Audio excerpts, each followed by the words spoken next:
الصلاة والسلام عليك يا حبيب الله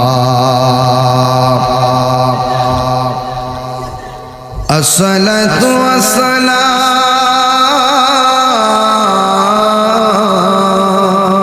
والسلام عليك يا شفيع المذنبين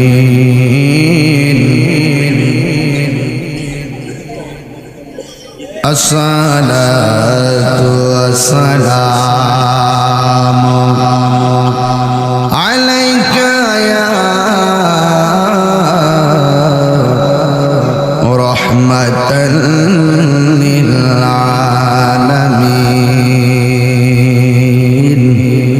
للعالمين الحمد لله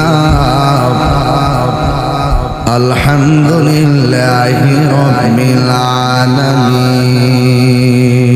العالمين خالق السماوات والأرضين الصلاة والسلام على رسوله محمد صلى الله عليه وسلم الذي أرسله بالحق بشيرا ونذيرا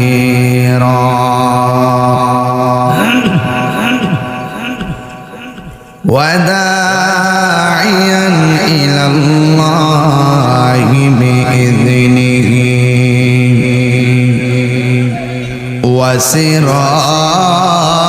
وسراجا منيرا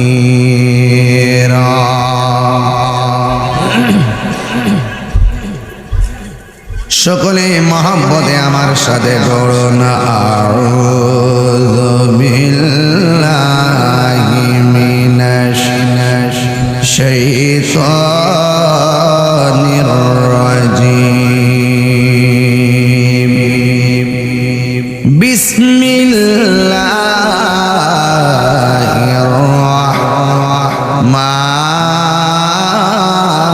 রাহমানির রাহিম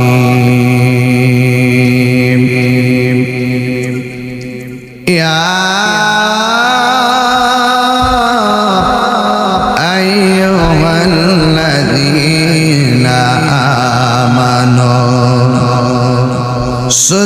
صلوا عليه وسلموا تسليما اللهم صل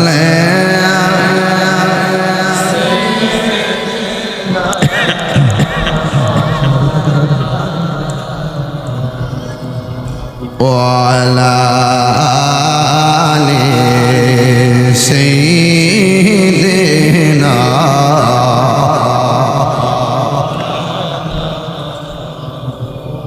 محبت মায়ার সুরে পড়ুন আল্লাহুম্মা সাল্লি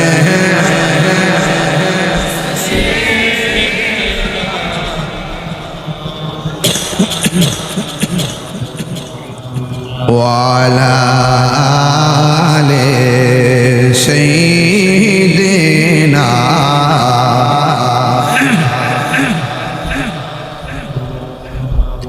तेरी नस्ल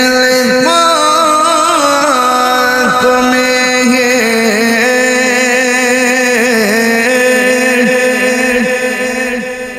बाचा बाचा नूर का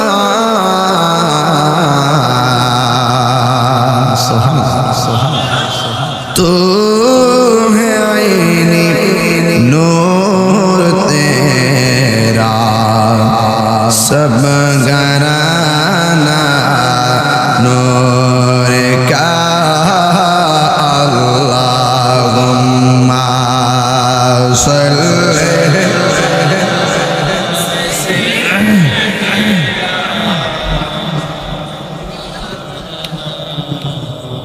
وعلى آل سيدنا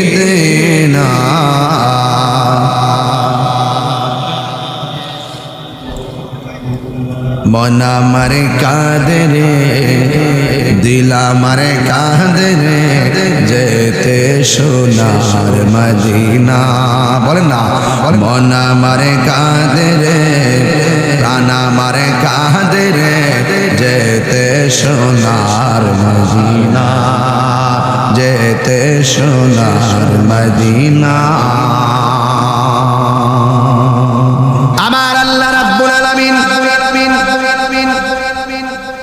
কুরআনুল কারীমের মধ্যে বলেছেন ওয়ালা তাহসাবান্নাল্লাযীনা কুতিলু ফী সাবিলিল্লাহি আমওয়াতা বাল আহইয়াউ ইনদা রাব্বিহিম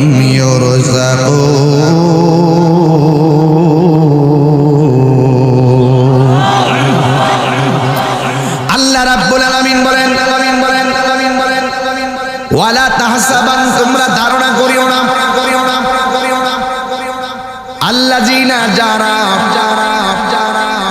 কুতিলু যাদেরকে মেরে ফেলা হয়েছে ফি সাবিলিল্লাহ আল্লাহর রাস্তায় অর্থাৎ আল্লাহর রাস্তায় যারা জিহাদ করে জীবন দিয়েছেন এদেরকে তোমরা মৃত বলে ধারণা করিও না বাল আহইয়া এরা হলো জিন্দা ইনদা রাব্বিহিম ইউরযাকুন এই সমস্ত লোক হলো আমার আল্লাহর পক্ষ থেকে জান্নাতের রিজিক খাইতেছে জোরে জোরে কি সুবহানাল্লাহ বলা যাবে না আল্লাহর পথে যারা জীবন দেয় ওরা কি মরা না জিন্দা এই জন্য যুবক আমার আল্লাহর এক জায়গায় বলেছেন এখানে তো বলছে তোমরা ধারণা করিও না আবার এই জায়গাতে আমার আল্লাহ কয় ওয়ালা তাকুলু তোমরা মুখেও বলিও না চিন্তাও করা যাবে আল্লাহর পথে যারা জীবন দেয় ওরা মরা এই কথা চিন্তাও করা যাবে না মুখ দিয়াও বলা যাবে এরা হলো জিন্দা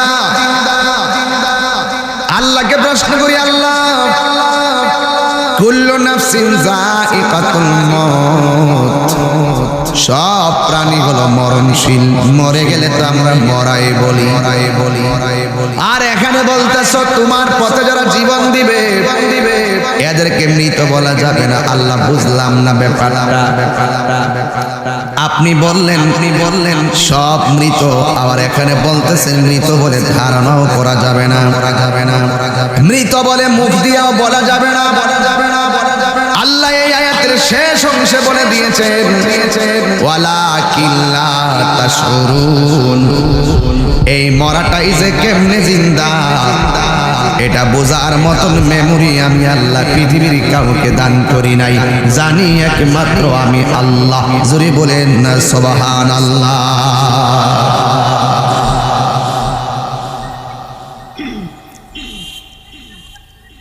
আমার যুবক ভাইরা এরা শুধুমাত্র কবরে জিন্দা নয় আল্লাহ রাব্বুল আলামিনের হাবিব বলেন ওরা জিন্দা নয় ওরা আমার আল্লাহর পক্ষ থেকে জান্নাতি খাবার খাইতেছে এরাও মানুষ আমরাও মানুষ আমরা কবরে গেলে খামু পিডা আর ওরা কবরে জান্নাতের খাবার খাই তার মানে বোঝা গেল দুজনই বান্দা একজন আল্লাহর রাজি করে বন্ধু হয়ে গেছে এই জন্য ওই বন্ধুর উপরে আমার আল্লাহর রহমতের ছায়া আছে না আমার যুবক ভাইরা আমার মুরব্বি বাবাজিরা এই জন্য আল্লাহ রাব্বুল আলামিন কোরআনে বলেছেন আমার পথে যারা জীবন দিবে এদেরকে মৃত বলা যাবে না এই যুবক এই ছেলে আমি ওয়াজ করতেছি, তুমি ফেসবুক চালাইতেছো নাকি? খুব মনোযোগ, খুব মনোযোগ। আমি ওয়াজ করতে, তুমি ফেসবুক চালাইতেছো। খুব মনোযোগ, খুব মনোযোগ। আসামি হইও না, আসামি হইও না, আসামি হইও না। এটা জান্নাতের বাগান, জান্নাতের বাগান। এটা ফেসবুকের বাগান, ফেসবুকের বাগান।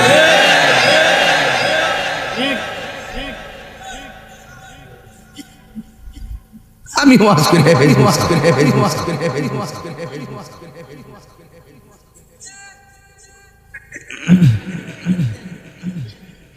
ঠিক কস না, ঠিক কস না, ঠিক কস। দেখবে খবর আছে কিন্তু, দেখবে খবর আছে কিন্তু। ফুলামান চালাক আছে, ফুলামান চালাক আছে, ফুলামান চালাক আছে, ফুলামান চালাক। আপনারা কি কষ্ট পাইতাছে? কষ্ট পাইতাছে? বৃষ্টি পড়তেছে নি আবার আজকে, আবার আজকে, আবার আজকে। এই একবার বৃষ্টির কারণে আমি 7 দিন অসুস্থ ছিলাম, অসুস্থ ছিলাম। মনে আছে বাবারি, মনে আছে বাবারি, মনে আছে বাবারি, মনে আছে। যাক, আজকে ঠান্ডা আছে, ঠান্ডা আছে। শৈলে শৈলে লাগিয়ে বল, শৈলে লাগিয়ে বল, শৈলে লাগিয়ে গরম লাগবো, গরম লাগবো, গরম লাগবো। কথাগণ ঠিক কিনা? যেভাবে বসছি আমরা এইভাবে জান্নাতে থাকতে চাই কি চাই না? তো আহলে বায়তের লোকে কি গাদ্দারি করলে, আহলে বায়তের সঙ্গে কি গাদ্দারি করলে, আপনারা কি বেহেশতে যাইতে পারবেন? সাবধান, সাবধান, সাবধান, সাবধান। আজকে যদি কারবালার ঘটনাটা কোন খ্রিস্টানে ঘটাইতো, মনটাতে বুঝ দিতাম। কারবালার ঘটনাটা যদি কিনা হিন্দুরা ঘটাইতো, মনটার মধ্যে বুঝ দিতাম। কারবালার ঘটনাটা ঘটাইছে দাড়িওয়ালা, টুপিওয়ালা, টুপিওয়ালা, দাড়িওয়ালা, টুপিওয়ালা, ফাগরিওয়ালা, ফুরাতের পানি দিয়া ওযু করছে, ফুরাতের প্রান্তরে নামাজ পড়ছে। এরপরও নবীর আওলাদের গলায় ছুরি চালাইছে। ওই এজিদের নাতির ঘরের ফতির ঘরের প্রতিরা এখনো প্রেমতে আসে না। না সুযোগ পাইলে তোমারও জবাবের নেই, জুতা চুর বিশ্বাস করো, ইমান চুর বিশ্বাস করো, জুতা চুর চুরি করতে হলে গোপনে আইব, যাতে না দেখে। আর ইমান চুর তোমার মতন মিল্লা, তোমার মতন নয়া বয়া থাকবো, মিল্লা সুযোগ পাইলে বরাক মাস দিয়ে দিই, বরাক মাস দিয়ে দিই।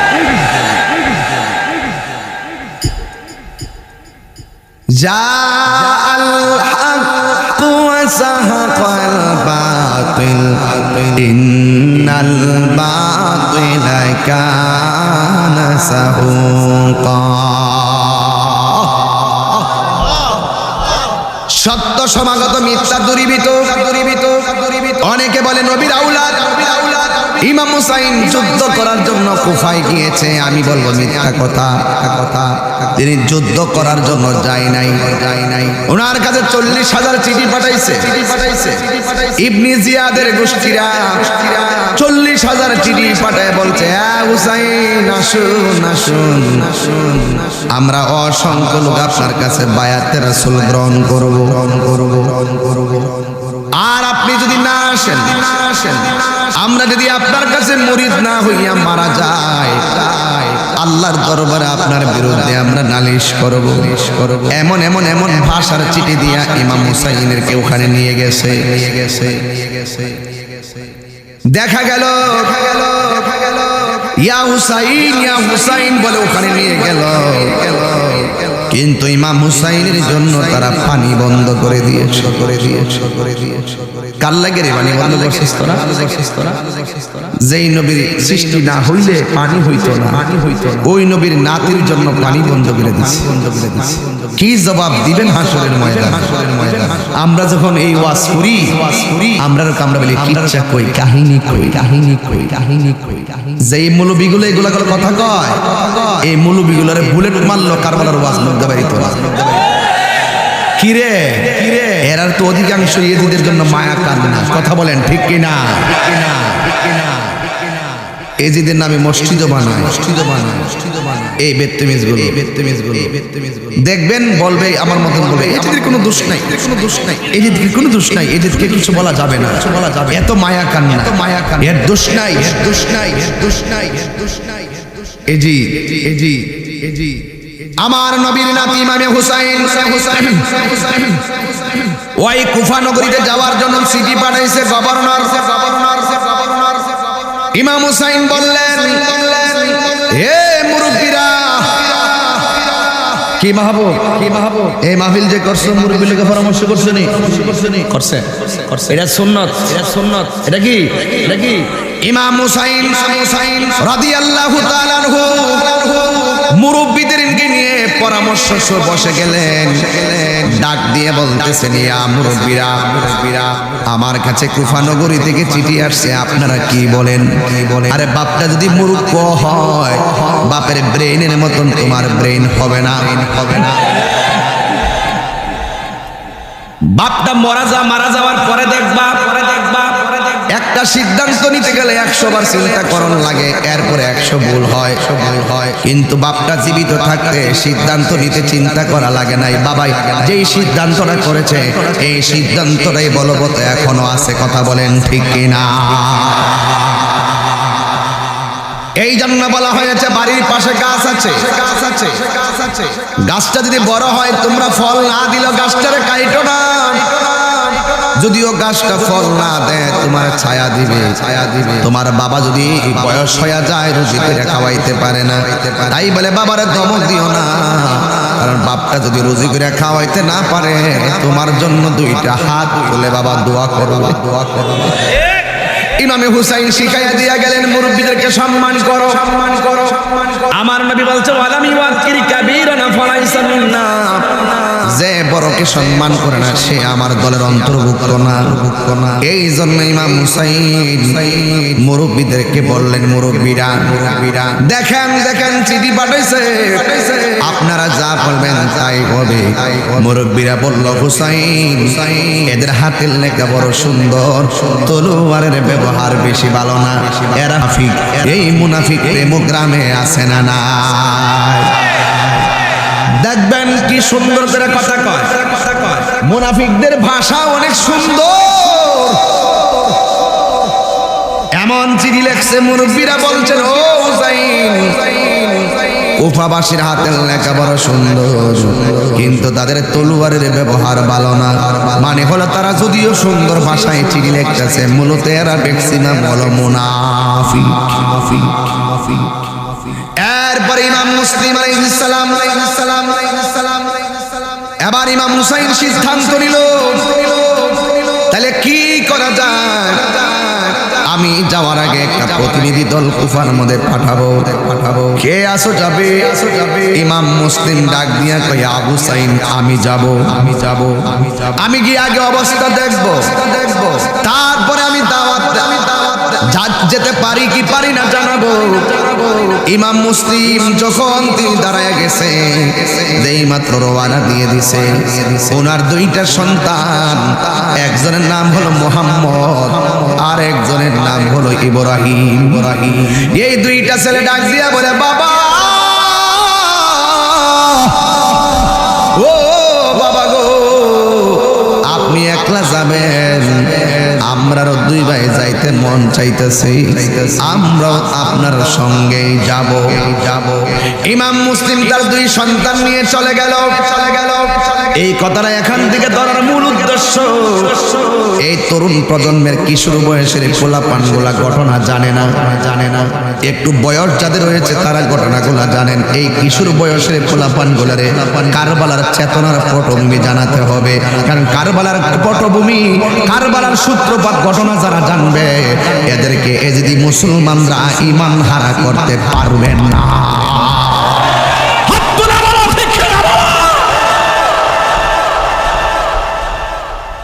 যুবক পোলাপান সাবধান বলে দিলাম, একটা গভীর ওয়াজ করলাম।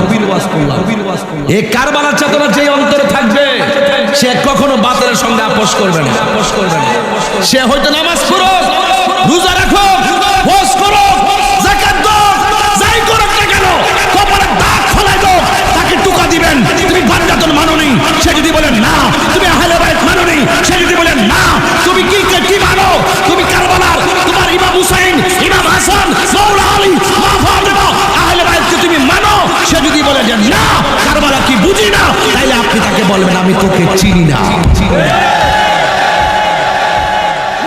এগুলো হলো ইমানের মাপকাঠির জায়গা। এই জায়গাগুলো ইমানের মাপকাঠির জায়গা। কথা বলেন ঠিক না বেঠিক? আহলে বাইতের মহব্বত ঈমানের অবিচ্ছেদ্য অংশ। আহলে বাইতের বিরুদ্ধবাদীরা কখনো জান্নাতের ঘ্রাণ পাবে? এবার দুইজন দাঁড়ায় গেছে, একজন হলো ইমাম মুসলিম আর দুইটা ছেলে মুহাম্মদ আর ইব্রাহিম। এই ছেলে তুমি দাঁড়াও, এই ছেলে তুমি দাঁড়াও, ওঠো ওঠো। একজনের নাম কি? একজনের নাম কি? একজনের নাম কি? ইমাম মুসলিম মুসলিম।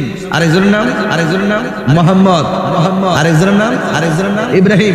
মুহাম্মদ ইব্রাহিম হলো ইমাম মুসলিমের ছেলে, বুঝছো? ইমাম হুসাইন যখন বলছে ওই দেশে যাবে, হ্যাঁ, তখন তারা দুজন বলছে আগে আমরা গিয়ে দেখে আসি তাদের অবস্থাটা কি। না না না না না না, এদেরকে ক্লাসের মতো বুঝাইতেছি, নাইলে এই প্রজন্মটা এই বয়স থেকে যদি কারবালার দীক্ষাটা পায়, আল্লাহ দেখবেন খুদা কি কসম, ওয়াহাবিরা বেঈমানেরা লামাযহাবিরা কখনো ঈমান হারা করতে পারবে না। ওই দুই হাত তুলে বলো ঠিক কি না? এই তাকবীর, এই রিসালাত, এই গাউসিয়া, এই দিয়া দরবার শরীফ, এই দিয়া দরবার শরীফ, আল্লামা পীর মুফতি গিয়াসউদ্দিন আত-তাহেরি বাবাজান কেবলা। একজনের নাম হলো মুহাম্মদ আরেকটা ছেলের নাম ইব্রাহিম। চেহারা বড় সুন্দর, ফুটফুটে দুইটা নূরের টুকরা লইয়া ইমাম মুসলিম রওনা দিলেন ওই কুফা নগরীতে যাবেন। দেখেন কি অবস্থা, দেখেন যাওয়ার সাথে সাথে ইবনে জিয়াদের গোষ্ঠীরা সালাম কালাম দিয়া মসজিদ বইরা গেছে। হাজার হাজার লোক প্রথম ওয়াজ শুনাই তারা মুরিদ হয়ে গেছে। ইমাম মুসলিম কয় এদের চাহিদা হলো হুসাইন, আর আমি হইলাম হুসাইনের প্রতিনিধি। আমার কাছে যদি এইভাবে মুরিদ হয়ে যায়, হুসাইন আইলে তো সবই মুরিদ হয়ে যাবে। একটা কাগজ লইছে, লয়া সিডি একখান পাঠাই দিছে, হুসাইন এই দেশের পরিস্থিতি খুব বালা, আপনি তাড়াতাড়ি আসো। চিঠি পাইয়া তো ইমাম হুসাইন খুব খুশি। আর ওই দিক দিয়া আরেক জায়গার গভর্নর সেই ইবনে জিয়াদ ডাক দিয়ে কিরে, তার কাছে যদি এত লোক মুরিদ হইয়া যায় তাহলে আমার অবস্থা কি হইব? এই যারা ইমাম মুসলিমের কাছে মুরিদ হইছো, সূর্য ওঠার আগে মুরিদ প্রত্যাখ্যান করবা। আর যদি প্রত্যাখ্যান না করো তাহলে আমার তলোয়ার দিয়ে তাদের গলা কেটে গর্দান থেকে আলাদা করে দিব। কিন্তু ইবনে জিয়াদ ছিল খুব পাওয়ারফুল গভর্নর। এজিদের কয়েকটা প্রদেশের মধ্যে একটা মারাত্মক প্রদেশের গভর্নর ছিল কুফার, ছিল ইবনে জিয়াদ। আর পাওয়ারফুল নেতা যখন এই ঘোষণা করছে, ফজরের নামাজ পড়াইতে গেছে ইমাম মুসলিম যায়া দেখে প্রথম দিন মসজিদের ভিতর ভর্তি, বারান্দা ভর্তি, বাহিরে মানুষ চলে গেছে। কিন্তু পরের দিন ফজর পড়াইতে যাইয়া দেখে মসজিদের বাহিরে মুসল্লির খবর নাই, বারান্দায়ও মুসল্লির খবর নাই, ভিতরে মুসল্লি কইমা গেছে। জোহর পড়াইতে গেছে আরো কইমা গেছে, আসর পড়াইতে গেছে আরো কইমা গেছে, মাগরিব পড়াইতে গেছে আরো কইমা গেছে, এশা পড়াইতে গেছে ইমাম সাহেব ছাড়া কেউ। আগের দিন কি চিত্র দেখলাম, এখন কি অবস্থা? নাকি মুরব্বিরাজিরা কইছিল ইডি সঠিক, এরা বেশ ইমাম মুনাফিক। আহারে আমি না চিঠি পাঠাইছি হুসাইনের কাছে, এখন কি হবে? না না না না না, সকাল হলে আমি নিজেই চলে যাব আমার সন্তান নিয়ে, কারণ ইমাম মুসলিম ইমাম হুসাইন আসলে তাকে তারা ছাড়বে না। বুঝতে পেরেছি ওরা যদিও নামে মুসলমান, কাজে মুনাফিক। ঠিক কিনা? এবার রাতের বেলা সিদ্ধান্ত নিল, আর ওই দিক দিয়ে ইবনে জিয়াদে ঘোষণা করলো ইমাম মুসলিম যেন কোনোভাবে পলায়ন করতে না পারে। এই দেশের কন্ডিশন হুসাইন জানলে আর আসবে না, তাকে যেইভাবে হোক বন্দি করে ফেলতে হবে। দুইজন ঘাতক লাগাইয়া দেওয়া হলো। এই দুইজন ঘাতক ইমাম মুসলিমের ঘরের দরজায় রাতের গভীর রজনীতে দুইটা তলোয়ার নিয়ে দাঁড়ায় রইছে। ইমাম মুসলিম মনে মনে ভেবেছিলেন সকালবেলা তিনি বের হয়ে চলে যাবেন ইমাম হুসাইনের কাছে, কিন্তু দেখা গেল ইমাম হুসাইনের প্রতিনিধি ইমাম মুসলিম যখন তিনি ঘর থেকে বের হবেন সকালবেলা হঠাৎ করে তাকিয়ে দেখেন দুই পাশে দুইজন ঘাতক দাঁড়িয়ে আছে তলোয়ার নিয়ে। এইভাবে ইমাম মুসলিমের ঘাড়ের মধ্যে ধরে দিল। ইমাম মুসলিম বলতেছেন, তোমরা না আমার গতকাল মসজিদের মুসল্লি ছিলা, আজকে আমার ঘাড়ের মধ্যে তোমরা তলোয়ার ধরলা, কারণ কি? ওরা ডাক দিয়ে কয়, আপনাকে বন্দি না করতে পারলে আমরা বাঁচতে পারবো না, আমাদের নেতার নির্দেশ আমরা অমান্য করতে পারবো না। ইমাম মুসলিম রাদিয়াল্লাহু তাআলা আনহু বলেন, এ ঘাতকের গোষ্ঠী, আমাকে তোরা মারবি, কোনো অসুবিধা নাই, কিন্তু আমার একটু সময় দে। আমি তো চিঠি পাঠাইছিলাম হুসাইনকে আসার জন্য, যদি হুসাইন আমার চিঠি পাইয়া চলে এসে আমার মতন যদি তলোয়ারের সম্মুখীন হয়ে যায়, তাইলে আমি ইমাম মুসলিম আল্লাহর দরবারে আসামি হয়ে যাব। একদম সরল ভাষায় ওয়াজটা বুঝাইতেছি, যেন আমার গোলাপানগুলো নিজেরাই ওয়াজটা করতে পারে, আর হৃদয়ে যেন কারবালার চেতনা যেন লালন করতে পারে। বন্দরে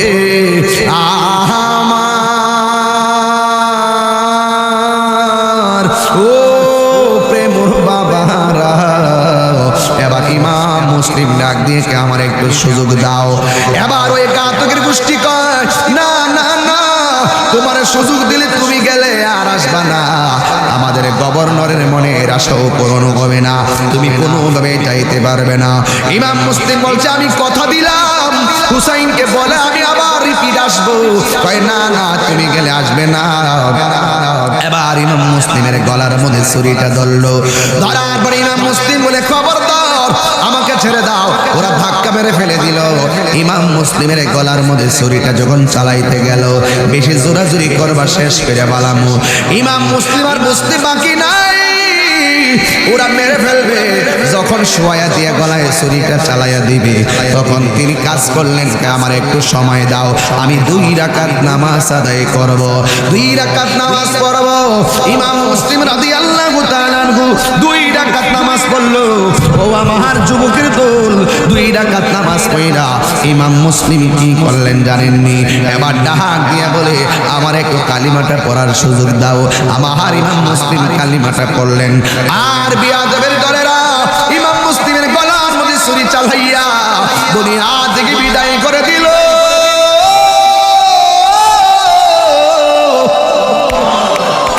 হাই রে আমার প্রেমবাসী, ইমাম মুসলিম অন্য কিছু চাই নাই, 2 রাকাত নামাজটা কেন পড়তে চাইলো? 2 রাকাত নামাজ পড়া ইমাম মুসলিম বুঝায়া গেছে, তোদের নামাজ আমার নামাজ এক না। আরো জোরে কোন ঠিক কিনা? আজকে যে মুসলমানদের মধ্যে বাঘ দেখতেছেন, বাঘ কেন? এই বাঘটাই তো এই কারওয়ালার বাঘ। ওই দিকে ইজিদের দিকে যার দরদ বেশি, এরাই হুসাইন প্রেমিক থেকে একটু দূরে থাকে। কথা বলেন ঠিক কিনা? এবার 2 রাকাত নামাজ পড়া বুঝাইলো, এদের নামাজ আর আমার নামাজ এক নামাজ না। এই জন্য তিনি নবীর মুহাম্মদে নামাজ পড়ে দুনিয়া থেকে বিদায় হয়ে গেল। ওই দিকে দিয়া হুসাইন আপন জন্মিয়া সব রেডি, আর এই দিক দিয়ে ইমাম মুসলিমের সঙ্গে ছিল কয় ছেলে? কথা কয় না, আর জোরে কন্যারে বাবা। নাম কি? মুহাম্মদ আর ইব্রাহিম, 2টা ছেলে। ওই যে সকালবেলা ঘুম থেকে ওইটা কয়, ও বাড়িওয়ালা, বাবা তো সকালবেলা প্রতি নামাজের পরে আইসা আমরা খবর নিত, আমার আব্বা দি আজকে নামাজের টাইম হয়ে সূর্য উঠে গেছে, আমার আব্বা দি আসে না।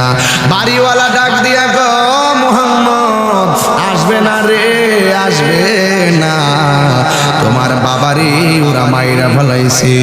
এবার ইমাম মুসলিমের 2 পোলা কয়, বাবারে মারছে দুঃখ করি না, কিন্তু হুসাইন আসলেও তো তাদেরকে মাইরা ফেলাইব, আমাদের একটু মদিনায় যাওয়ার রাস্তাটা দেখাইয়া দেন, যেন আমরা মদিনায় যাইতে পারি। জোরে জোরে কি আল্লাহু আকবার বলা যাবে না? আম গাছ আম ধরে জাম গাছে, কতক্ষণ আম গাছে আম ধরে জাম গাছে, যেমন বাপ তেমন পোলা। ডাক দিয়া বলে, বাবাকে গেছে দুঃখ করি না, ওরা তো বাবার মতন আমরারও মাইরা ফালাইতে পারে, আর আমরারে মাইরা ফালাইলে হুসাইনে চলে আসলে ইমাম হুসাইনও বিপদে পড়ে যাবে। আমাদেরকে মদিনার রাস্তাটা দেখাইয়া দেন গো। এবার বাড়িওয়ালা বলে এখন তো দেখানো যাবে না, আগামীকাল সকালবেলা তোমাদেরকে আমরা মদিনার কাফেলায় তুলে দিব, তোমরা মদিনায় চলে যাবে। এই কথা বলে সারাটা দিন বাড়িতে ছিল। আর ওই দিক দিয়ে ইবনে জিয়াদ ঘোষণা করলো, তোদের মধ্যে কে আছস? আমি শুনেছি ইমাম মুসলিমের দুইটা পোলা আছে কুফায়, এদেরকে কে ধরে আইনা দিতে পারবি? যদি ধরে আইনে দিতে পারিস তাহলে আমি তোমাদেরকে পুরস্কার দিব। এবার কেউ দাঁড়াইবার সাহস করে না, অনেকের মনের ভিতরে হতে একটা ভয় আছে না নাই রে বাবা? এরপরে একটা লোক দাঁড়ায় গেছে, আমি পারবো, আমি। নাম কি? যার নাম হলো হারেস। এই হারেসে দাঁড়ায় গেছে, আমি পারবো দুইটা ছেলের সন্ধান করতে। এই দিক দিয়ে ঘোষণা করার পর ইমাম মুসলিমের দুই পোলা বাড়িতে, আর ওই দিক দিয়া এই লোকটা রাতের বেলা ঘুরতেছে, কোথায় না কোথায় খুঁজে পাই না।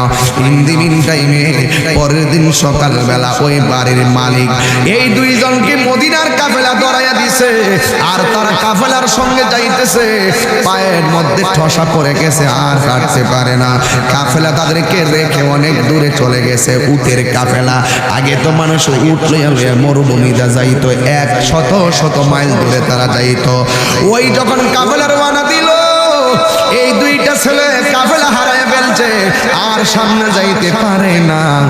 এক ভাই আর এক ভাইরা ডাক দিয়ে কয়, বাইরে ও ভাই, আমি কেমনে যাবো? ক্ষুধার যন্ত্রণাও বাঁচি না, গলাটায় আমার শুকায় গেছে। ও বড় ভাই, একটু পানি দিবেননি?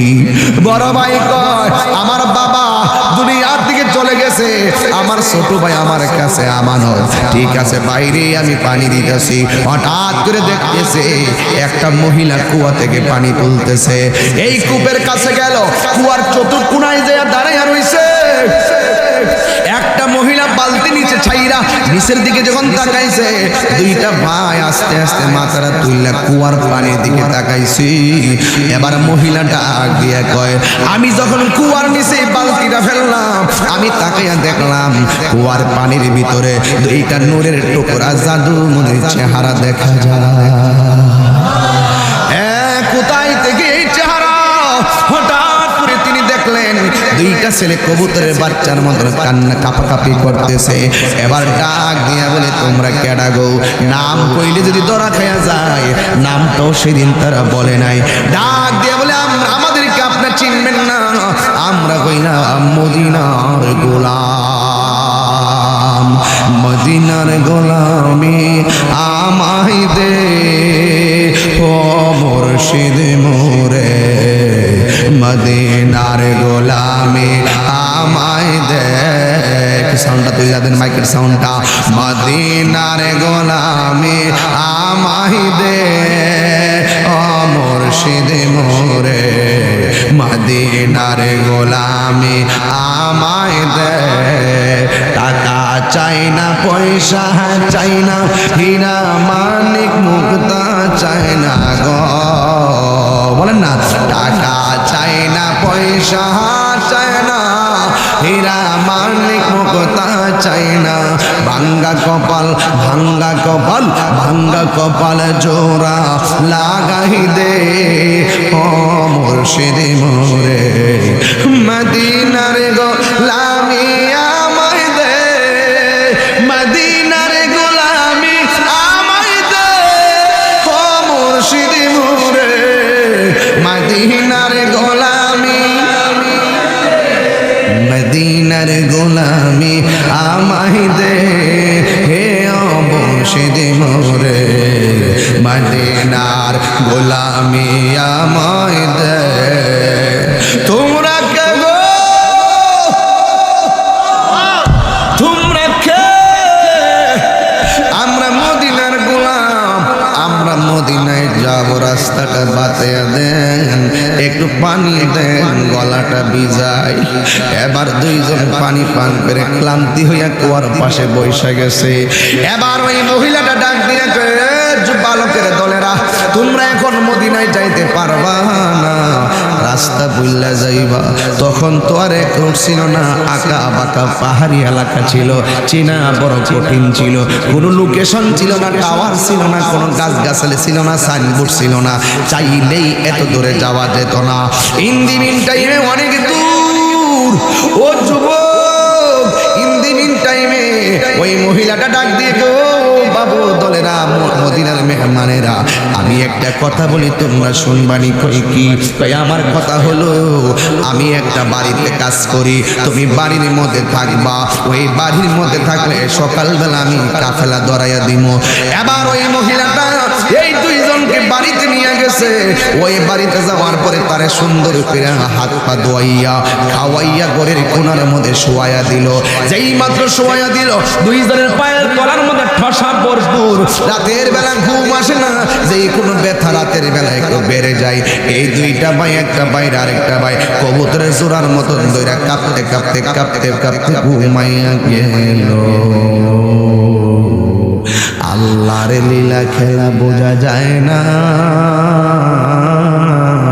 যে হারস বলছিল আমি দইরাই না দিন, সারা রাত দুইরা গাইরা হারস বাড়িতে আইছে, দেখতেছে ওই দুইটা সন্তান তার ঘরের ভিতরে শুয়ে রইছে। জোরে জোরে কি আল্লাহু আকবার বলা যাবে না?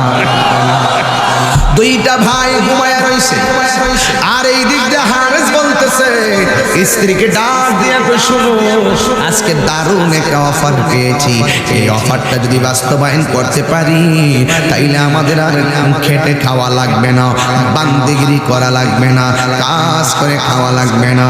স্ত্রী ডাক দিয়ে আপনি কি পেয়েছেন? এই পারবে দুইটা সন্তান আছে, এরা মুসলিমের দুইটা পোলা, এই দুইটা পোলারা যদি জিন্দা মরা দইরা নিতে পারি তাইলে আমাদের রাজা গভর্নর অনেক পুরস্কার দিবে। আমার তাড়াতাড়ি রাতের খাবার দাও। রাতের খাবার খাইলো, রাতের বেলা শুয়ে গেল। স্ত্রীকে ডাক দিয়ে কয় আমার সকাল সকাল তুইলা দিও। স্ত্রী ডাক দিয়ে কয় ঠিক আছে আমি তুইলা দিব। তাড়াতাড়ি ঘুম পাড়াইবার লাগেছে, তাড়াতাড়ি ঘুম পাড়াইবার লাগে চেষ্টা করতেছে। একটা কথা মনে রাখবেন, লোভ আসলে ঘুম হয় না, হয় না। আরো জোরে কোন ঠিক? লোভে পাপ, পাপে মৃত্যু। লোভ, হিংসা, অহংকার, এই দুইটা মানুষের জীবনকে শেষ করে দেয়। যেমন করে ছোট্ট পোকাগুলো কাঠ খায়া শেষ করে দেয়, কি কেমন ভাবে লোভ, হিংসা আর অহংকার তোমার নেক আমলগুলোকে ধ্বংস করে দেয়। ইন টাইমে স্বামী ডাক দিয়া কয় আমার সকালবেলা তুইলা দিও। কিন্তু স্ত্রীকে ঠিক আছে আপনি ঘুমাইয়া যান, অনেক রাত্র হয়ে গেছে, আপনি ঘুমাইয়া যান। এবার তার চোখের মধ্যে ঘুম আসে না, অনেক রাত্র হয়েছে, তার চোখের মধ্যে ঘুম আসে না। আর এই দিক দিয়ে দুইটা ছেলে একটা কাপড়ের কোনার মধ্যে কবুতরের বাচ্চার মতন হু করে কানতে কানতে মনের অজান্তে ঘুমাইয়া গেছে। ঘুমের ঘরে সন্তান একটা স্বপ্ন দেখতেছে, তার বাবা গলা কাটা হইয়া এইভাবে দুইটা হাত তুলে দাঁড়ায় রয়েছে। আয় বাবা, আয় বাবা। গলা কাটা চেহারা যদি আপনার বাবারা দেখেন, অনেক সময় ভয়ঙ্কর স্বপ্ন দেখলে আমরা চিৎকার পাইরা ঘুম থেকে উঠি। ছোট বাচ্চাটা বাবার গলা কাটা দেখা আর ঘুমের ঘরে থাকতে পারে নাই, বাবা ঘুম হইয়া চিৎকার মাইরা উঠেছে। দিমিন টাইমে আওয়াজ হইছে, ওই হারেস ঘরের মধ্যে স্ত্রীকে ডাক দিয়ে কয় কি ব্যাপার, আমার ঘরের মধ্যে আওয়াজ আসলো কেমনে, কোথায় থেকে আওয়াজ আসলো? স্ত্রীটাকে না মনে হয় বাহিরে কেউ কান্নাকাটি করতেছে।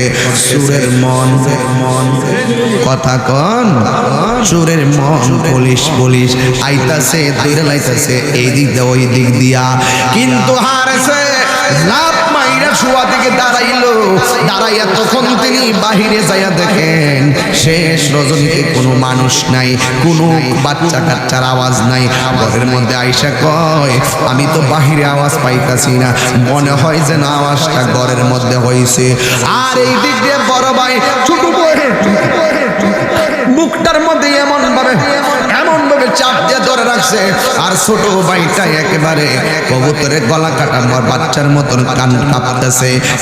ইন টাইমে ওই হার সে তাকায়া দেখতেছে ঘরের কোণার মধ্যে দুইটা ছেলে একটা হার একটার জড়ায়া ধরে কাঁপতেছে। দুইটার মাথার মধ্যে এইভাবে টান দিয়া ধরল। হাইরে দুইটারে এমন ভাবে ধরলো, ছোট ভাইটা বড় ভাইরে ডাক দিয়ে ভাই এমন ভাবে তো আমার মা বাবা কোনোদিন আমাদের চুলে ধরে টান দেয় না, এটা কেডা গো আমরা চুলের মধ্যে এমন ভাবে টান দিল। এই দুইটারে খেসরাইয়া খেসরাইয়া খেসরাইয়া খেসরাইয়া এই দুইজন রে বাহিরে আনলো। এই যে ঘরের ভিতরে আমি যারা খুঁজতেছি তারাই তো এই জায়গার মধ্যে আমার ঘরের মধ্যে আশ্রয় নিছে। মহিলাদের মন তো অনেক নরম, স্ত্রীটা স্বামীর পায়ের মধ্যে লাফ দিয়া দইরা বলে, স্বামী আমি প্রয়োজনে সারা জীবন বান্দিগিরি কাটবো, এই টাকা আমার সংসারে লাগবো না, আমার সামনে মদিনার ফুলের গায়ে টাচ করতে আমি দিব না। মদিনা মদিনা আশিক মুমিনের ঠিকানা, ওরে দিদার চেয়ে কাঁদো তোমরা, দিদার চেয়ে কাঁদো তোমরা, হও না নবীর দেওয়ানা। মদিনা মদিনা আশিক মুমিনের ঠিকানা, বলো আশিক মুমিনের ঠিকানা। এ আমার যুবক, ও আমার প্রেমুর বন্ধুরা, ও আমার দেবিদ্দার বাবাজিরা গো,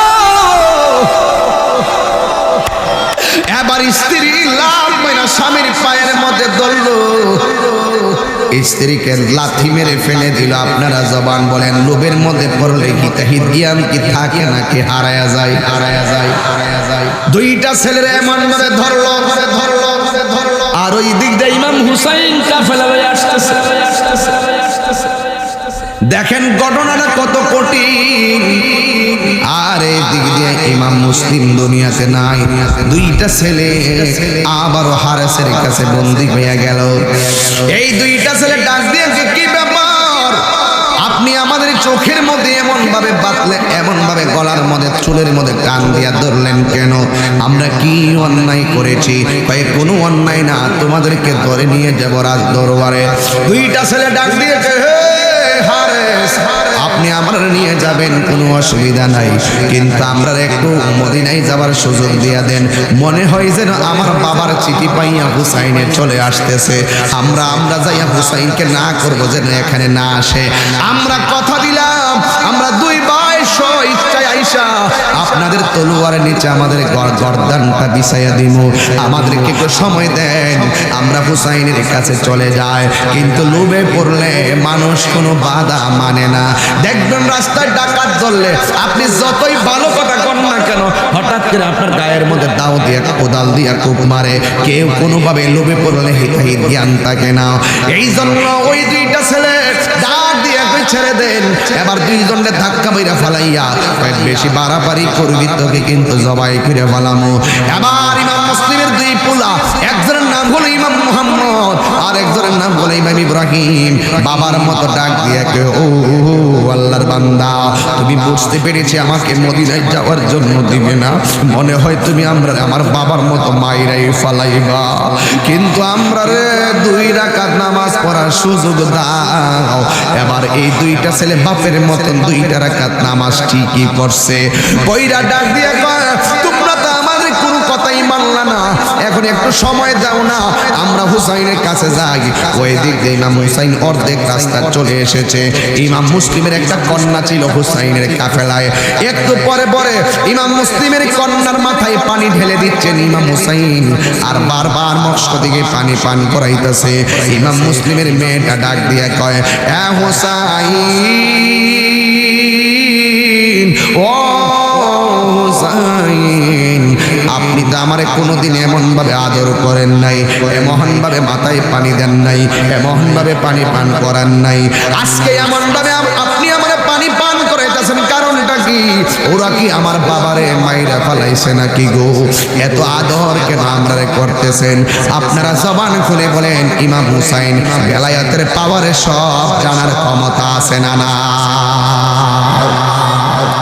ইমাম হুসাইন তিনি রওনা হয়ে গেল। যাইতে যাইতে কুফা নগরীতে ঢুকবে, ওই দিক দিয়ে বিয়াদবের দলেরা এমন ভাবে ঘোড়া নিয়ে সামনে আসতেছে যেন মনে হয় যুদ্ধ লেগে গেছে। এবার শহর বানো ডাক দিয়ে কয়, স্বামী গো, ওরা এমন ভাবে কেন আসতেছে? ওই মুসলিমরা যেমনি শেষ করেছে, মনে হয় তারাও তো আমাদেরকে ছাড়বে না। ঠিক আছে, তোমরা পর্দার আড়ালে যাও, তোমরা সুন্দর করে খেজুর গাছের ডাল দিয়ে তাবুগুলা টানাও, ওই তাবুর ভিতরে চলে যাও। একটু আগে আমার মাহবুবে বলছিল, মা বোনেরা, আপনারা আপনাদের জায়গায় যান, আপনারা আপনাদের প্যান্ডেলের ভিতরে যান। কেন বলছিল? কারণ পর্দা আহলে বায়াতের মধ্যে ছিল কি ছিল না? ইমাম হুসাইন কয়, শহর বানু, তোমরা খেজুর ডাল দিতেছি, ওই খেজুর ডাল দিলে তাবু বানাইয়া তোমরা তাবুর ভিতরে ঢুকে যাইবা। নামাজ যেমন ফরজ, পর্দাও তেমন ফরজ। কথা বলেন ঠিক কিনা? ওই দিক দিয়া দুইটা ভাই ইমাম ওই হারেসের তলোয়ারের নিচে নাই নাই, এই দুইটারে তলোয়ার দিয়া দেহ থেকে কল্লাটারে আলাদা কইরা মস্তক নিয়া ইবনে জিয়াদের দরবারে চলে গেছে। এই হলো আহলে বায়াতের প্রেমিকদের জীবন দেওয়ার ইতিহাস। এই জন্য সুন্নি যারা, আমরা সুন্নি যারা, খবরদার খবরদার, আমরা সুন্নি যারা হকের জন্য জীবন দিতে এক চুল পরিমাণও কার্পণ্য করি না। কথা বলেন ঠিক কিনা?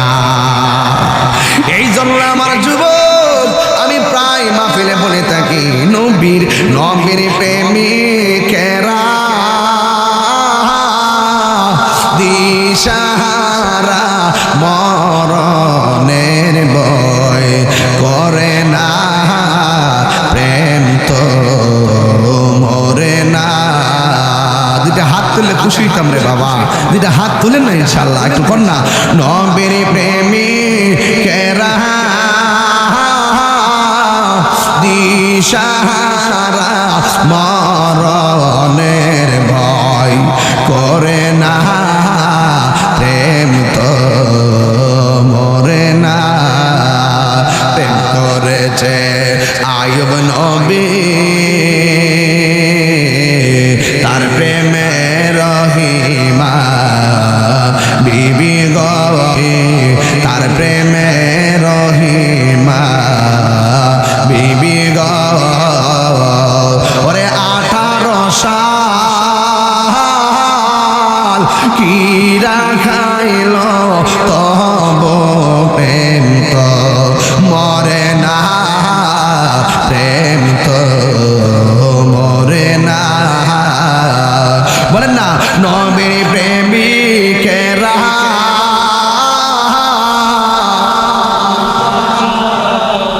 মরণের ভয় করে না, প্রেম তো মরে না।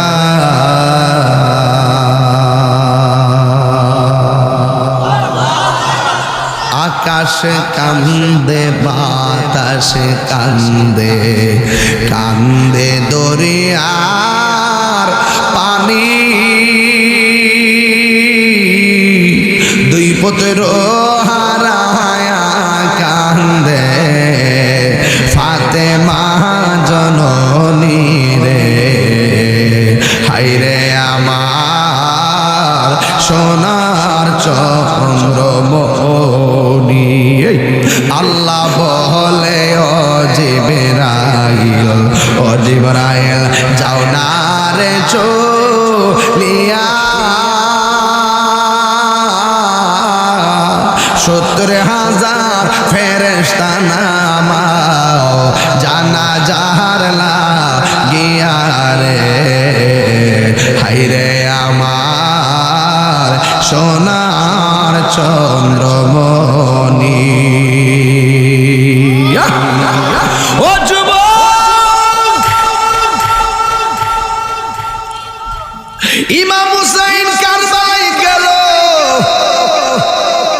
বিয়াদবরা পানি বন্ধ করে দিল।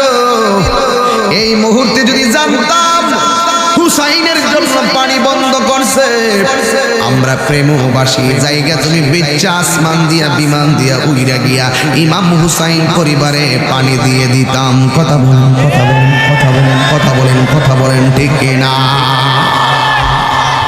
মনটা কি কয় দেখেন, কোন নবীর আওলাদের জন্য ওরা পানি বন্ধ?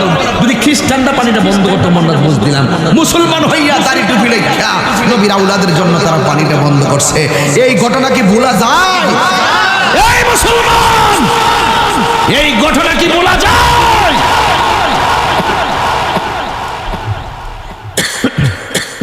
অনেকে বলে আমরা অতিরিক্ত কথা বলি, তাহিরিকে অতিরিক্ত কথা বলে, তোদের কাছে অতিরিক্ত মনে হয়, কারণ তোরা হইলে এজিদের দালাল, আবু লাহাবের দালাল, আবু জাহেলের দালাল। যারা হুসাইন পিতিকে বলে ফন্ডামি, এরা কখনো সত্যিকার মুসলমান হতে পারে না। প্রেমবাসী কি আমার সঙ্গে একমত আছেন? একমত আছেন? আমরা সবাই হুসাইনের জন্য হুসাইন আদর্শ হৃদয়ে লালন করতে চাই কি চাই না? এবার দেখেন ইমাম হুসাইন পরিবারের একের পর এক পানি বন্ধ করলো, একের পর এক আলী আওলাদকে শহীদ করতে শুরু করলো। আপনারা বলুন তো তাদের কোনো অপরাধ ছিল? 6 মাসের বাচ্চাদের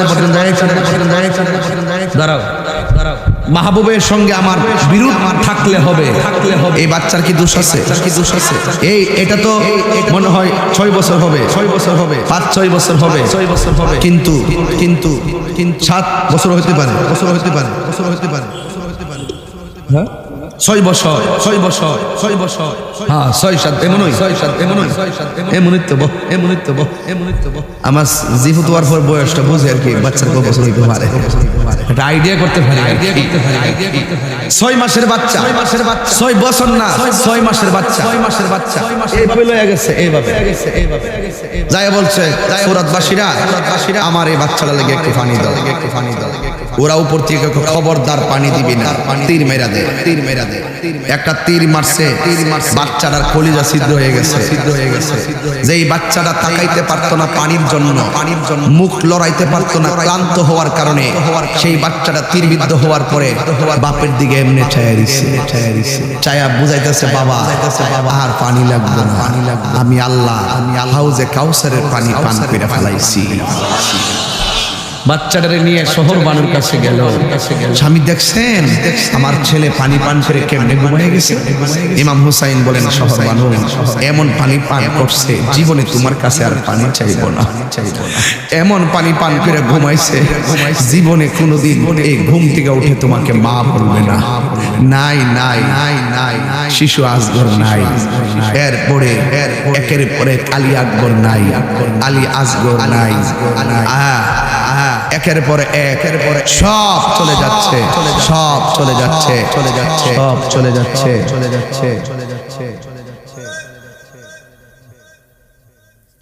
আপনাদের কষ্ট হইতেছে?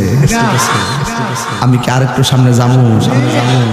আমি কিন্তু ঘটনার ভূমিকাটা থেকে আইসি দিকে আপনার কাছে আনিজি লাগতেছে। এই তরুণ প্রজন্মগুলা কিন্তু বুঝা ফেলাইছে যে হুসাইনে মাঠে যাওয়ার আগে প্রতিনিধি পাঠাইছিল, এরা যদি এদেরকে ভালো ব্যবহার করতো তাহলে বুঝলাম হইলে যে ঠিক আছে একটা কথা, কিন্তু এদেরকে তারা কি করছে? মেরে ফেলছে। নবীর আওলাদ নবীর বংশকে ধ্বংস করার জন্য যে মুনাফিকরা 1400 বছর আগে ষড়যন্ত্র করছে, এই মুনাফিকরা বর্তমানে হুসাইনি আওলাদের বিরুদ্ধে, হুসাইনের প্রেমিকদের বিরুদ্ধে কথা বলবে, এটাই স্বাভাবিক। কথা বলেন ঠিক কিনা বলেন? কান্দে জৈনব কান্দে কুলসুম কান্দে রে সকিনা কান্দে আমার কাছে এত খারাপ লাগে জানো, আমি যে ওয়াজ করতেছি এই ওয়াজটা শুনলে তার গায়ের মধ্যে তীর লাগে না। ঘটনাটা যখন ঘটছিল এরা শরীরে তীর লাগছিল, এরা বুঝছে ঘটনাটা কেমন, কত কঠিন ছিল। কথা বলেন ঠিক না বেটি? আর আপনারা এই ঘটনা মাঝখান দিয়ে গেলে হুটকিরা ফোন আইছে, বাড়িতে কাজ আছে, বিছনা ডাকতেছে, এগুলা প্রেমের লক্ষণ না। প্রেমের লক্ষণ তারা যেই পথে চলে জীবন দিছে আমরাও সেইভাবে জীবন দিতে চাই। কথা বলেন ঠিক কিনা? এটাই হলো আজকের প্রেমুর মাহফিলের ওয়াদা। কথা বলেন ঠিক কিনা বলেন? আমরা জীবন দিব কিন্তু ঈমান দিব বলেন না, বলেন। কান্দে জৈনব কান্দে কুলসুম কান্দে রে সখিনা, কান্দে জৈনব কান্দে কুলসুম কান্দে রে সখিনা, কেমন করে মারলে রে তীর, কেমন করে মারলে রে তীর, বুকটাকে কাঁপলো না। কান্দে জৈনব কান্দে কুলসুম কান্দে রে সখিনা, কান্দে জৈনব কান্দে কুলসুম কান্দে রে সখিনা। জোরে জোরে কি আল্লাহু আকবার বলা যাবে না? আর 20-22 মিনিট ওয়াজ শুনেন, শুধুমাত্র ঘটনার অবতারণা করলাম। ইমাম হুসাইন রাদিয়াল্লাহু তাআলা আনহুর একটা সন্তান, যার নাম হলো আলী আকবর। আলী আকবর ডাক দিয়ে কে, বাবা চিন্তা করবেন না, আমি কারবালার ময়দানে যাইতেছি, আমার অনুমতি দেন, আমি যাব কারবালার ময়দানে।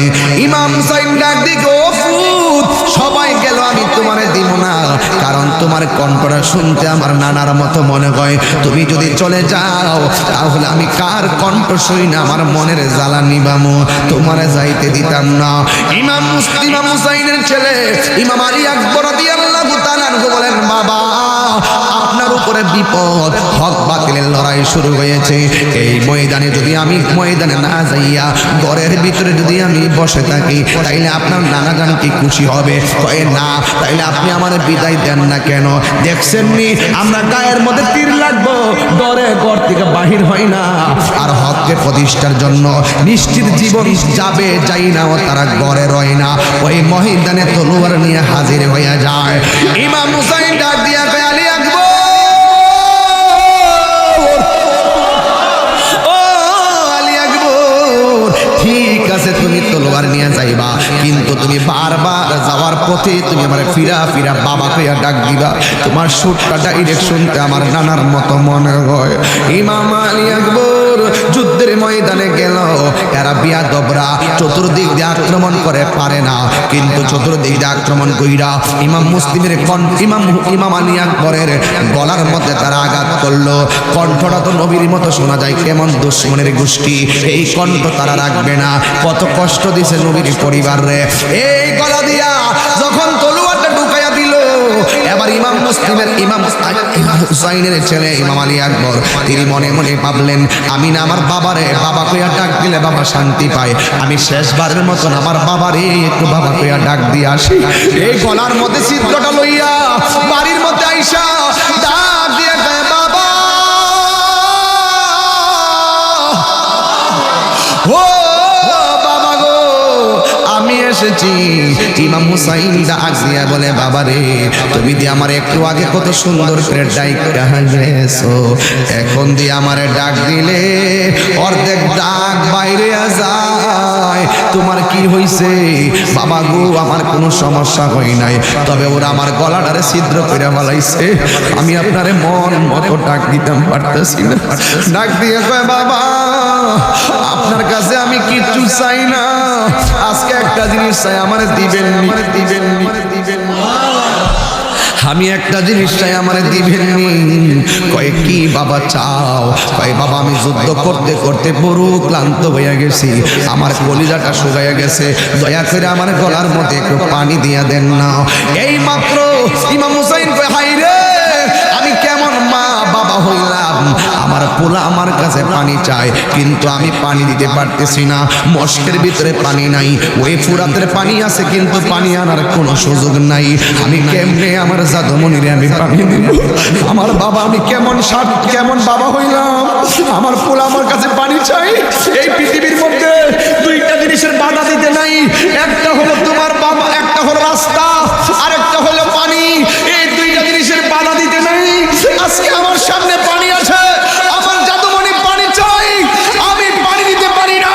এই প্রেমবাসী, দেবিদ্বারবাসী, জাহাঙ্গীরবাসী, তোমাদের কাছে জানতে চাই, ওই দিন যদি ইমাম হুসাইন আল্লাহকে বলতো, আল্লাহ আমার বশকে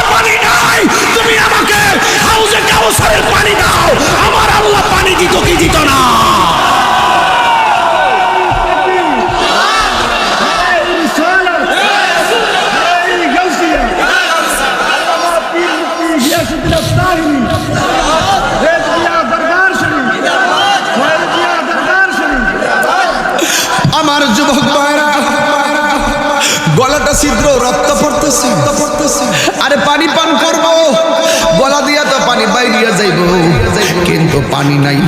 ইমাম হুসাইন বলে বাবা, ও বাবা, তুমি আমার কাছে পানি চাইছে, একটু লম্বা হয়ে শুইয়া যাও, আমি তোমার পানি দিতেছি। ছেলে মনে করছে মস্কের পানি দিব, ছেলে মনে করছে ফুরাতের পানি ঢাইলা দিব। আশার বাসা বুকে লইয়া এমন ভাবে হা কইরা তাকায়া রইছে। এবার ইমাম আলী আকবর বলে, আমি যখন আমার বাবার কাছে পানি চাইলাম, আমার বাবা আমার মুখের মধ্যে আমার বাবার জিহ্বাটা ঢুকাইয়া দিয়া আমার ডাক দিয়ে কই ফুতরে, মস্কের মধ্যে পানি নাই, শুকায় গেছে, ফুরাতে পানি আছে, আনার কোনো সুযোগ নাই, নে আমার জিহ্বা থেকে যতটুকু মনে চায় টাই না একটু পানি খাইয়া নে। ইমাম আলী আকবর ডাক দিয়ে বলে, বাবা আপনার জিহ্বা দিয়ে আমার চাইতে আরো বেশি শুকায়া রইছে, আমার বাবা আছে দীক্ষা না আমি বাবার কাছে পানি চাইছি, আপনার বাবা নাই দীক্ষা বুঝি আপনি পানি চান না, আপনি দিয়ে আমার চাইতে আরো বেশি শুকায়া রইছেন। ও বাবা আমার আর পানি পান করা লাগবো না, আমি কি আমার আল্লাহর শাহাদতের নাজরানা আবার জন্য অপেক্ষা করতেছে। এইভাবে আলী আকবর দৌড়াইয়া যুদ্ধের ময়দানে গেল। আলী আকবর দুনিয়াতে নাই, ওই দিক দিয়ে একটা লোক ইন্দি মিনটামি একের পর এক চলে গেল, একের পর এক চলে গেল। এই মুহূর্তে একটা লোক আসছে, আইসা তার মায়ের কাছে দৌড়াইয়া যায়, কয় আম্মা ইমাম হুসাইনের পালা এখন জিহাদের ময়দানে, তার পরিবারের পরিজন সবগুলারে শেষ করে ফেলাইছে। ওই মুহূর্তে আলী আকবর শেষ, আলী আকবর শেষ, জয়নুল আবেদিন বন্দী। এবার ডাক দিয়া বলে, বা তুমি যে হুসাইনের জন্য পাগল, এই হুসাইন জিহাদের ময়দানে যাবে, ও মা হুসাইন জিহাদের ময়দানে যাবে, মনে হয় তারা মেরে ফেলবে। এই মুহূর্তে তিনি শুধুমাত্র একা, তিনি একটা জায়গায় বসে আছে, বৈশাখে ঘুমাইয়া গেছিল, আমি দেখলাম সে ঘুমাইয়া গেছে, ঘুমের ঘরে স্বপ্নে নাকি দেখছে নবী আয়েশা পিয়ালা লইয়া দাঁড়াইয়া রইছে। আসলে কেন দাঁড়াইছে? হুসাইনের গলার তাজা রক্ত নেওয়ার জন্য নবী দাঁড়াইছে। জোরে কন্যা আল্লাহু আকবার। ডাক দিয়ে কই মা হুসাইন যুদ্ধের ময়দানে যাবে। মা ডাক দিয়ে বলে, বাবারে আমি তোর কি লাগি? কই আপনি আমার মা লাগেন। কই তুই আমার কি লাগস? কই আমি আপনার পুত লাগি। তোর বিয়া করাইছি কোন দিন? কই মা পরশুদিন বিয়া করাইছেন। তাইলে আমি মা তোর অর্ডার দেই, নবীর আওলাদ বিপদে সব শহীদ হইয়া যাইতেছে, এখন হুসাইনের যুদ্ধের ময়দানে যাবে। ওই যুদ্ধের ময়দানে যাওয়ার আগে তোর হাতের মধ্যে তলোয়ারটা লইয়া তুই যুদ্ধের ময়দানে যাবি। ওই হুসাইনে যাওয়ার আগে তুই যুদ্ধের ময়দানে যাইয়া হুসাইনের পক্ষে যুদ্ধ করবি। আমি মা তোর একটা কথা বইলা দে, যুদ্ধের ময়দান থেকে একটা কদম তুই পিছনে দিবি না। একটা কদম যদি তুই পিছনে দেস, তাইলে আমি মা তোর দুধের দাবি ছাড়বো না হাসরের ময়দানে। এমন ভাবে কসম দিয়া সন্তানটারে তলোয়ার দিয়া মা দুঃখিনী পাঠাইয়া দিল। এই নতুন বধূ স্ত্রী ডাক দিয়ে কয়, স্বামী ও স্বামী গো, আপনি কোথায় যান? আমি হুসাইনের পক্ষে যুদ্ধ করতে যাই। স্ত্রী রাগ দিয়ে আমার বড় শখ হুসাইনের দেখমু, আমি দুইটা কথা বলবো সুযোগ দিবেননি। এবার স্ত্রীকে সাথে করে নিয়ে গেছে, নিয়া হুসাইনের সালাম দিয়া স্ত্রীটা ডাক দিয়া বলে, হুসাইন ও নবীর আদরের দুলাল, আমার স্বামী এখন যুদ্ধের ময়দানে যাবে। আমার স্বামী যদি শহীদ হইয়া যায়, আমার সময়টা আমার শাশুড়ি এবং আমি আপনার কদমের মধ্যে আমরা স্থান পামনি। হুসাইন কোনো কথা কয় না, কারণ তার স্বামীর যেই গতি হবে হুসাইনের যদি সেই গতি হয়, তাইলে ওরা কোথায় যাবে? এবার স্ত্রী ডাক দিয়ে অসুবিধা নাই, এই দুনিয়ায় যদিও আমার জায়গা আপনার কদমে না হয়, তাইলে আমার স্বামী যদি শহীদ হইয়া যায়, তাইলে আমার জায়গাটা জান্নাতে আপনার পাশে আমার স্বামী সহকারে হবেনি। এই কথা বইলা স্বামীর বিদায় দিছে।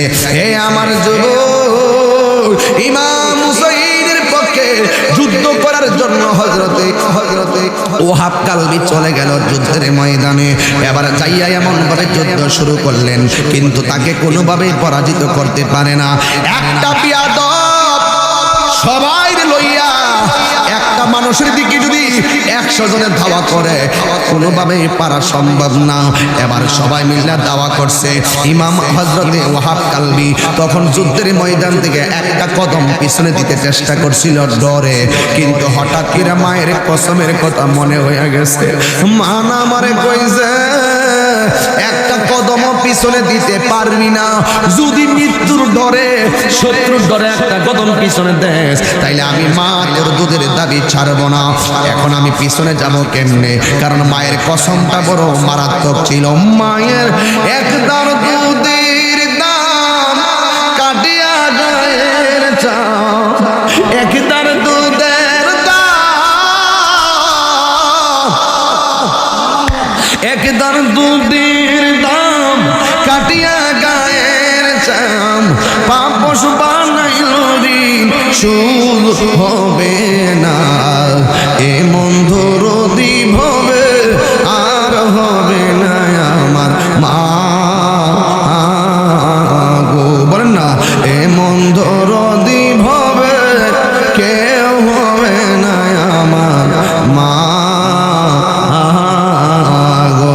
মায়ের একদার দুধের দাম কাটিয়া গায়ের চাম, একদার দুধের দাম, একদার দুধের দাম কাটিয়া গায়ের চাম, পাম্পস বানাইল ঋণ সুদ হবে না, এ মন্ধুর দ্বীপ হবে আর হবে না আমার মা গো। মার কসম বড় মারাত্মক রে বাবা। মা দোয়া করলে ওলি হইয়া যায়, মা বদদোয়া দিলে ধ্বংস হইয়া যায়। ওয়াহাব কালবি আর পিছনে যাই না, ওই মুহূর্তে মা দুঃখিনী তখন কসমকার কথা মনে হইয়া গেল। বিয়াদব রাইসা ওয়াহাব কালবির পিছন দিক দিয়া এমন করে একটা কূপ মারছে গো, ওয়াহাব কালবির দেহ থেকে কল্লাটা আলাদা হইয়া গেল। নাই নাই, ওয়াহাব কালবি দুনিয়াতে নাই। এবার বিয়াদবরা ওয়াহাব কালবির চুলের মধ্যে এইভাবে ধইরা তার কল্লাটারে তার মায়ের কাছে নিয়ে গেছে। নিয়া ডাক দিয়া কয়, ও লক্ষ্মী মা, ও বেঈমান মা, একমাত্র নতুন বিয়া করছে সন্তানটারে দুধের কসম দিয়া সন্তানটারে মাইরা খাওয়াইলা, তুমি কেমন মা নিদয়া মা, নও তোমার সন্তানের কল্লা তুমি নিয়ে নাও। এই কথা বলার পরে ওয়াহাব কালবির মা মায়ের সন্তানের কাটা কল্লা যখন দেখছে তখন ওয়াহাব কালবির মা মুস্কি মুস্কি হাসা শুরু করলেন। এই মুহূর্তে যদি আমি তাহিরি কল্লাটা বাড়িতে নেওয়া হয়, আমার মা যদি আমার কল্লা থেকে আমার মা কি হাসবে না কাঁদবে? কাঁদবে। আর ওয়াহাব কালবির মা কেমন মা, কেমন আহলে বাইতের পাগল, ডাক দিয়া চোখের পানি না ফালাইয়া ওয়াহাব কালবির মা কল্লাটা দেখে দেখে হাসতেছে। এবার ওরা বলতেছে, তুমি কেমন মা, তুমি কল্লা দেখে কেন হাসতেছো, তুমি তো কল্লা দেখে কান্নার কথা। পৃথিবীর সকল মায়েরা সন্তানের বিপদে কান্দে, পৃথিবীর সকল মায়েরা সন্তান মারা গেলে চোখের পানি ফলাইয়া কান্দে, তুমি কেন গো এমন ভাবে না কান্দা, তুমি কেন হাসতেছো? এবার ওয়াহাব কালবির মা কি কই যায়, কি কই জানেননি? ডাক দিয়া বলে, আমি হাসবো না তো কান্দতামনি। কয় কেন হাসতেছো? কয় আমি এই জন্য হাসতেছি, একটু আগে আমি ছিলাম ওয়াহাব কালবির মা, এখন আমার আল্লাহ আমারে হাসরের ময়দানে শহীদের মা কইয়া ডাক দিব। এই আওয়াজে মানে না সুরগান আল্লাহু আকবার।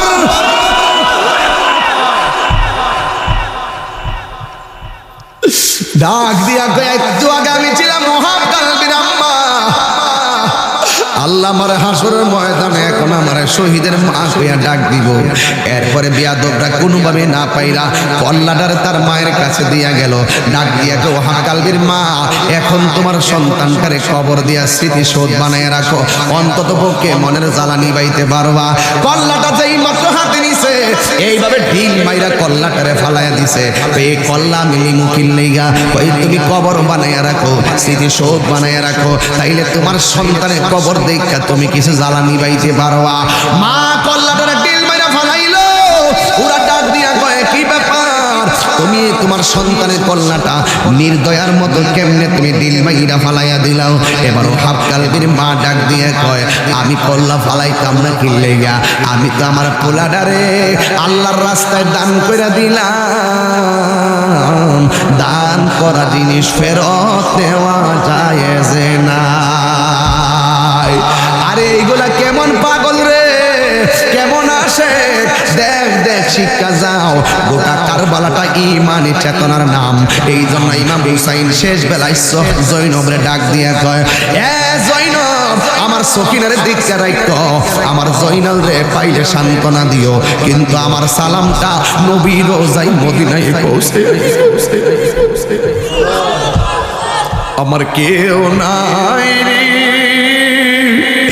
এই বড় সংসারে, থাকলে কি আর গান দিয়ে আমি কারবালার ময়দানে। আমার কেউ নাই রে, আমার কেউ নাই রে এই বড় সংসারে, থাকলে কি আর গান দিয়ে আমি কারবালার ময়দানে। আমার কেউ নাই রে। আমার সকিনারে দেখে রাইগো, আমার জয়নাল রে পাইলে আদর কইরো, আর মদিনায় গেলে আমার নবীরে সালামটা দিয়ে দিও। এই কথা বইলা ওই তলোয়ারটা হাতে লইয়া জামাটা গায়ে লাগাইয়া গোড়া লইয়া রওনা দিছে। বিয়াদবরা এমন ভাবে যুদ্ধ করলো, ইমাম হুসাইন রে গোড়া থেকে মাটিতে ফালাইয়া দিল, আর গোড়ার গায়ের মধ্যে তীর দিয়া কেটে ফালাইলো। ইন্দিমিন টাইমে ওই গোড়াটা খেসরাইয়া বাড়িতে গেছে। সখিনা ডাক দিয়া কয়, ফুফি আম্মা গো, আমার আব্বার ছাড়া তো কোনোদিন ঘোড়া আসে না, আজকে দি ঘোড়াটা একলা আইলো। আমার আব্বার ঘোড়া এলো, আমার আব্বা কই, ভাই বড় দন রক্তের বাঁধন। জৈনবে ভাইয়ের ঘোড়া দেখে একটা দৌড় মারছে কারবালার ময়দানে। অনেকগুলা লাশ কারবালার জমিনে ধুলাই মিশে আছে, কাহারও চেহারা চিনা যায় না, কিন্তু ওই বডির মধ্যে ওই হুসাইনের জামাটা দেখা, হুসাইনের দেখা ওই জৈনবে দেখে ফালাইলো, দেখে চিন্না ফালাইলো। ইমাম হুসাইন ওই যুদ্ধের ময়দানে পড়ে আছে। একটু পিছনে যাওয়া লাগলো বোঝার জন্য, একটু পিছনে হলো। ইমাম হুসাইন রে যখন গড় গোড়া থেকে ফালাইয়া বুকের উপরে বৈশা গেছে, ডাক দিয়া বলো, আমার বুকের মধ্যে বইস না। আমার বুকটা হাজার বার আমার নানার সিনা মুবারকের সঙ্গে লেগেছে। জ্বালা জোড়ায় না, জ্বালা জোড়ায় না রে কারবালার করুণ কাহিনী কেমনে বলা যায়। কারবালার করুণ কাহিনী কেমনে বলা যায়। নবীর আওলাদ শহীদ করলো, নবী নিষ্ঠুরে যে দায়। কারবালার করুণ কাহিনী কেমনে বলা যায়। কারবালার করুণ কাহিনী কেমনে বলা যায়। ইমাম হুসাইনকে যুদ্ধের ময়দানে তীর বানাইয়া তীর কেটে ফালাইয়া এবার গলার মধ্যে যখন ছুরিটা ধরে দিবে, ওই মুহূর্তে ইমাম হুসাইন ডাক দিয়ে কয়, আমার 2 রাকাত নামাজ পড়ার সুযোগ দে। দেখছেন নি, ইমাম মুসলিমও কইছিল 2 রাকাত নামাজ পড়ার সুযোগ দে। ইমাম মুসলিমের 2 পোলাও কইছে, আমার 2 রাকাত নামাজ পড়ার সুযোগ দে। ইমাম হুসাইনও কারবালার জমিনে কইছে, আমার 2 রাকাত নামাজ পড়ার সুযোগ দে। ওরা আলাদা আলাদা নামাজ পড়া বুঝাইয়া গেছে, এদের নামাজ আর আমার নামাজ এক নামাজ না। কথা বলেন ঠিক না বেঠি? আবার হুসাইনের গলার মধ্যে ছুরিটা দইরা দিছে। ওই মুহূর্তে ইমাম হুসাইন বলে, এই গলা দিয়ে ছুরি ঢুকবে না রে, এই গলার মধ্যে আমার নানা জান 1000 বার চুমা দিয়েছে। এরপর ইমাম হুসাইনের কল্লাটা বালুর ভিতরে ঢুকাইয়া দিছে চাপাইয়া। ইমাম হুসাইন কুড়ি মুড়ি খাইয়া উইঠা ডাক দিয়া বলে, না না, আমার চেহারাটাকে বালুর ভিতরে ঢুকাইয়া দিস না, আমার চেহারাটারে আমার নানা রওজা মুবারকের দিকে ফিরাইয়া দে। ইমাম হুসাইন ওই তলোয়ারের নিচে তাইকা তার চোখের মধ্যে একটা কথা, একটা চেহারা ভেসে উঠছে। এটা কি আলী আসগরের চেহারা? আমি বলবো না। এটা কি কাশেমের চেহারা? আমি বলবো না। এই চেহারাটা কার? ওনার সুরে সুরে কবি বলতেছেন, ময়ূর নাময় রনারে জয়নাল, তুমি জয়নাল, হাইরে তুমি জয়নাল, ময়ূর না তুমি জয়নাল মারারে গেলে নবীর বংশ থাকবে না। মহরমের 10 তারিখে কি ঘটাইলেন রব্বানা, হাইরে কি গো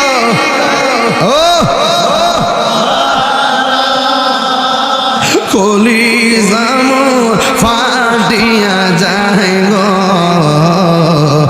অলিতে তার ঘটনায় রে আল্লাহ বলে ও জিবরাইল বাতাস করো ফাতেমার গায়ে, হাইরে বাতাস করো ফাতেমার গায়ে, বুদর সুখী জোসেরে আগুন বাতাসে কি ঠান্ডা গয়, জোরে দুলদুল কয়রে কবর আমার মাইজেনে মোর কান্দে না, হাইরে মাইজেনে মোর কান্দে না, তোমার হোসেন যাই গরলে কারবালাতে পানি না। এ হুসাইনি প্রেমিকরা কন না, কণ্ঠ মিলায় কন, মহরমের কি ঘটাইলেন রব্বানা, হাইরে কি ঘটাইলেন রব্বানা, কলিজা হাটিয়া যাই রে বলিতে তার ঘটনা।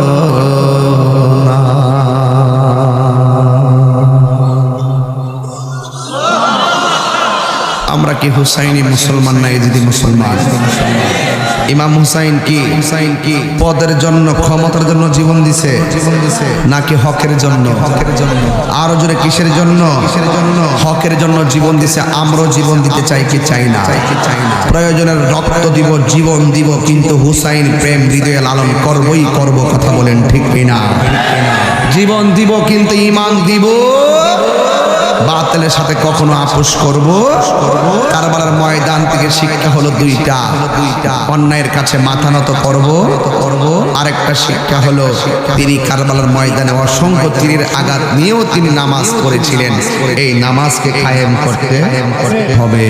এই নামাজটা হলো হুসাইনি নামাজ। ওই আদর্শ নিয়ে যারা নামাজ পড়বে এই নামাজটা হয়ে যাবে ওই যে রাসূলের দেখানো সল্লু কামা রাআইতুমুনি উসাল্লি, তোমরা এমন ভাবে নামাজ পড়ো যেমন করে আমি নবী নামাজ পড়ি।